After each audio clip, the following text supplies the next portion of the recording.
Mie mi se pare că și așteptarea, am simțit și eu presiunea la vremea ei, să pui întrebarea, să te duci la facultatea corectă. Evident, e o poză de moment.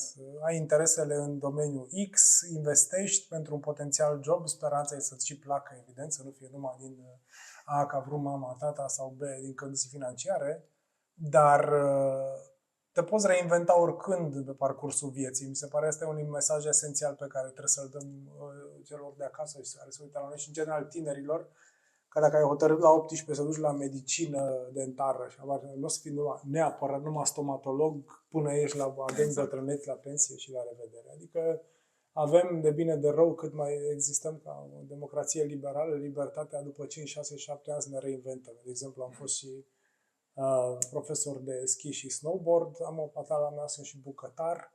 Acum coordonez proiecte de implicare civică la casă. Deci om de comunicare și de media. Adică ne aliniem foarte bine cu interesele. I don't see a problem. Ein Videopodcast der Konrad-Adenauer-Stiftung.